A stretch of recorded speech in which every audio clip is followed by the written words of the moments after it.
Good evening, namaste. Welcome, dear friend, to today's webinar based on Swami Kriyananda ji's book, Living Wisely, Living Well.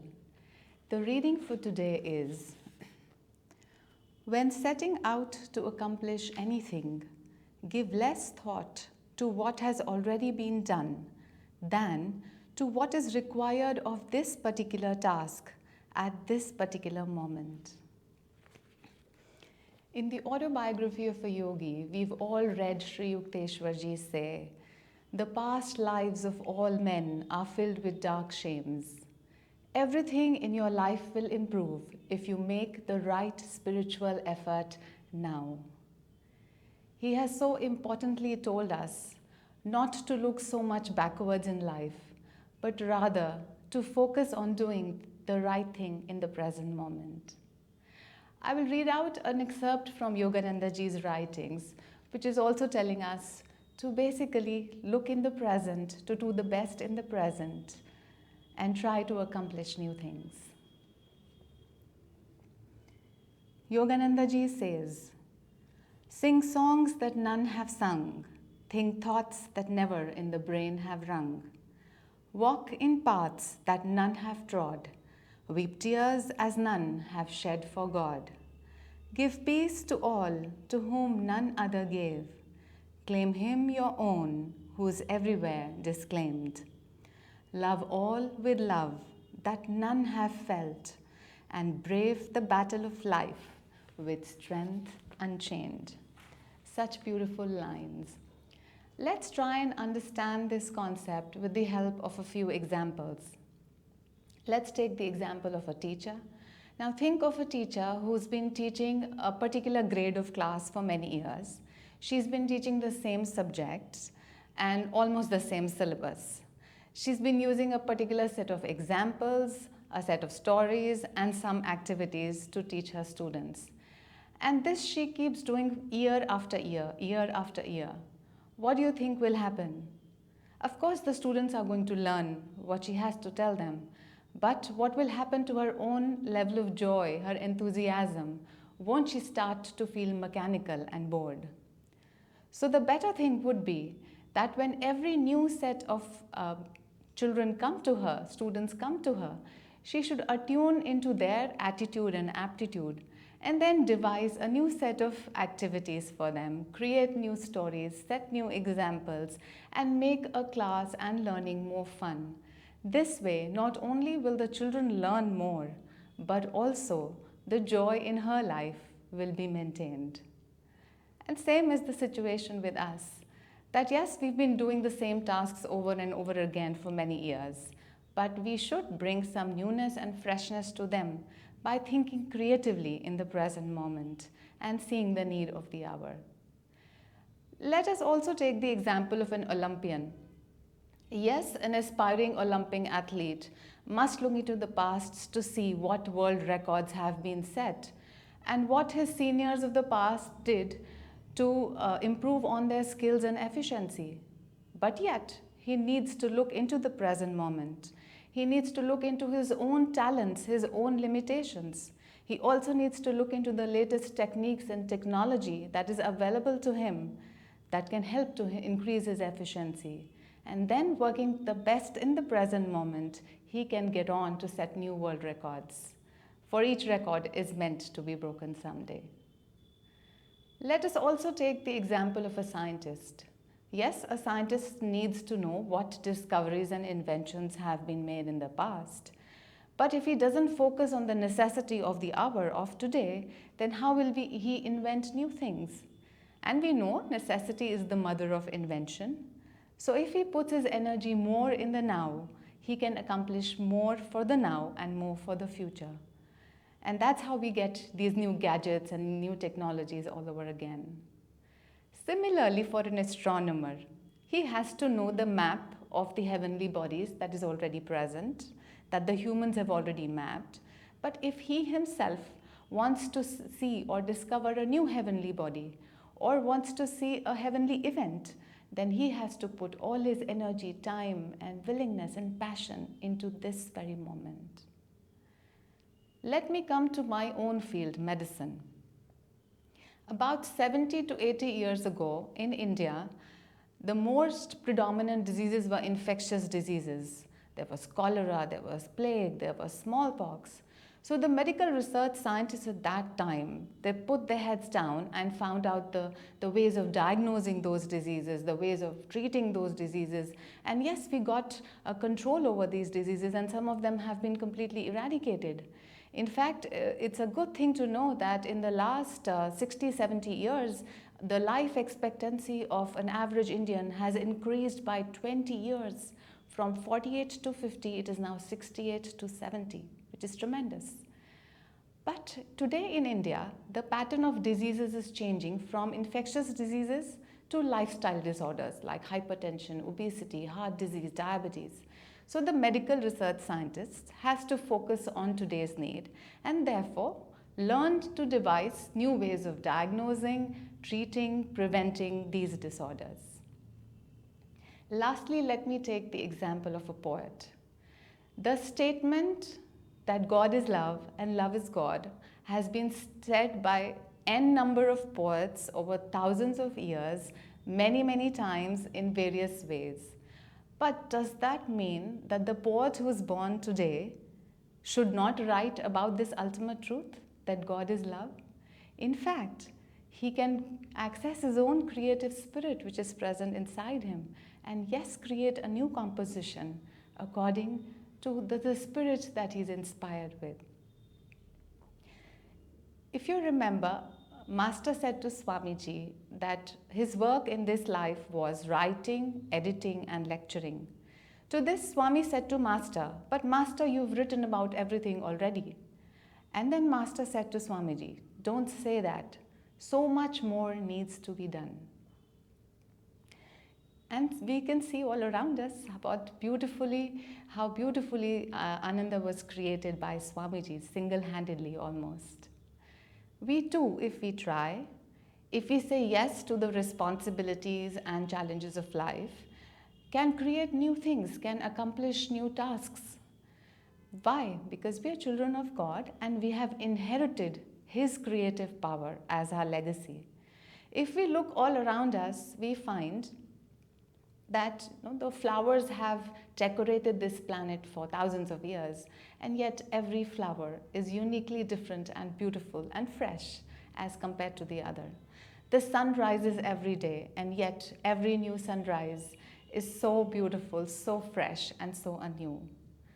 There are millions of human faces, each have 2 eyes, a nose, a mouth, and so on, and yet each new human face is so fresh and new. Each human personality is so uniquely different. So God doesn't say, "Oh, I've created this too many times, I'm not going to do this again." But He comes up with fresh ideas and He creates new faces, new personalities over and over again. We too can do that. If we but pause for a moment, if we meditate, if we are more intuitive, if we access that creative spirit within us, we too can do what Yogananda ji has asked us to do, sing new songs and think new thoughts, isn't it? Now think about the time when you were a child and you made your first flower. You drew a nice drawing of the flower which you really liked and you went to show it to your parents. Did your parents, on seeing the flower, said that, "Oh, I've seen this so many times. I did this when I was a child. My siblings did this. My friends did this. Oh, this is so boring." No, they won't say that. But parents would in fact encourage us, inspire us, and say how pretty it is.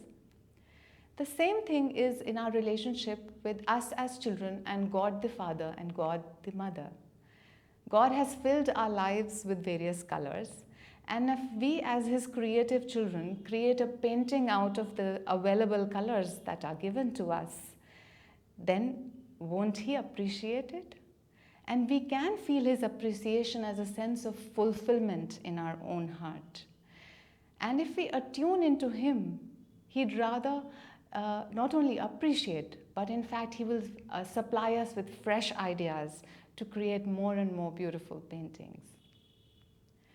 So friends, coming to the topic of today, which is accomplish the task today with what is the scene of the present moment. What is the need of the present moment? What is required of it? And what maximum you can do in that. And there's a thought coming regarding this is that we should not be attached too much to past failures or past successes. Yes, we must learn from our past failures, but let's just pick up the lesson learned and move forward and not be discouraged by the past failures. Also, we should not be attached to past successes. Now, what does this mean? And I've met so many people who would say, I'm a former entrepreneur, I'm a former author, I'm a former Olympian, I'm a former this or that. But ask yourself, what am I doing with my life right now? Am I creating something new? Am I learning something new? Am I growing? Because this is the moment to grow further. You should never pause or look back too much. It's important to keep doing something new. It is said that there are 2 days in one's life where nothing can be done. One is yesterday and one is tomorrow. And today, therefore, is the only day to be, to love, to live, to believe, and to do, isn't it? In fact, successful people know that if they continuously put effort into the present moment, it eventually gets compounded and it gives them the desired results. And that's why Master also said that let every minute of your life count. He said that the minutes are more important than the years. Let me read out a few lines about what he has said on this. Master says, the minutes are more important than the years. If you do not fill the minutes of your life with thoughts of God, the years will slip by. And when you need Him most, you may be unable to feel His presence. But if you fill the minutes of your life with divine aspirations, automatically the years will be saturated with them. So beautiful. So we just said that successful people tend to put 100% in the present moment and they utilize every minute. Let us also talk about a few other qualities of successful people which we may also imbibe and make our spiritual life successful or any endeavor successful. Successful people we know are more intuitive, they are continuously inspired because they introspect. So introspection, being more intuitive and inspired is very important. Now this will come by meditation. Besides this, successful people have a clear idea of what they want to do and why they want to do. So even if, friends, you don't have a very set and clear goal in your mind, but at least we should have a direction in which we want to move, and we should start doing something right now to move into that direction. Besides this, successful people take charge of their own life. It is said that one of the best days of your life is the day when you know that you are responsible for your life. No one to rely on, no one to lean on, no one to blame. No excuses, no apologies. So let this moment be that time when you realize that you need to develop self-sufficiency in yourself, and from there on move on to create something new. Successful people choose their company wisely. If you want to be successful in any field, then it is good to be in the company of people who are already successful in that field. This may be a little out of your comfort zone, a little uncomfortable for some time, but it is definitely going to be beneficial to you if you want to have success. And this is so much more true for a spiritual aspirant. And therefore the importance of satsang, of good company, has been said, has been declared in all the scriptures, in all the religions. So in this moment, friends, choose your company wisely. Successful people, it is said, are not afraid of making mistakes. George Bernard Shaw said that a life spent in making mistakes is more honorable and definitely more useful than a life spent in doing nothing. So wake up, get up, and start doing something now. Successful people are not afraid of obstacles or challenges in their life. In fact, Master said, every obstacle should be seen as an opportunity. In fact, he said, there are no obstacles, there are only opportunities. Also, if you want to accomplish something, then like successful people, you should know that you will have to give up certain instant pleasures like too much entertainment or being with your friends too much. If you want to achieve anything, some type of tapasya has to be done to accomplish anything.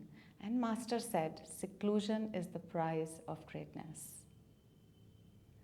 Another important thing that successful people do is that they do not focus their energy on something which they cannot control. Rather, they focus their energy on something which they can control. And the truth is, my friends, that the only thing that we can control sometimes is our own attitude towards the situation, towards the present moment, towards people. And this particular thing is very important if we want to accomplish love and respect in relationships. It is important that we do not look too much in the past, do not look into things that we cannot control, and past we definitely cannot control. That we learn to forgive and forget, and that we see the necessity of the present relationship. In fact, if there has been a person in your life who has been harsh to you over time, and in your mind you are conditioned about this harsh behavior, when this person speaks to you the next time, do not bring the conditioning of the past in the present. Rather, if he is speaking sweetly to you, you may offer your sweetness and your unconditional love and friendship in that moment. Besides this, successful people help others to be successful. That means they are expansive. So whatever you are working on in this moment, be focused in that, but also be aware of the larger expanse and the larger use of that. Being inclusive means increasing our joy. To end today's talk, I would read out a few excerpts from Yogananda ji about this very same topic.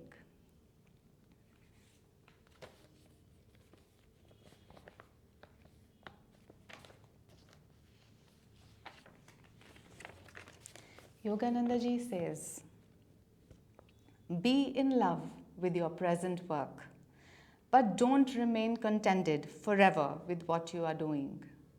You must progress.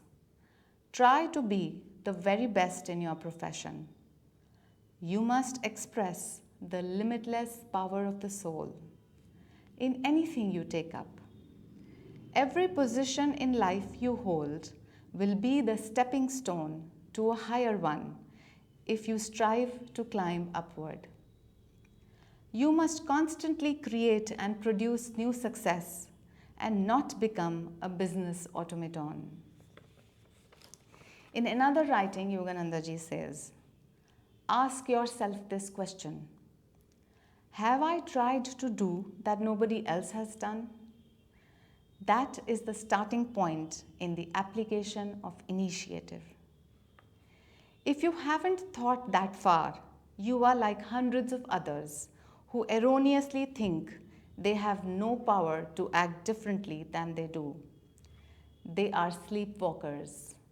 The suggestions coming from their subconscious mind have given them the consciousness of one-horsepower people.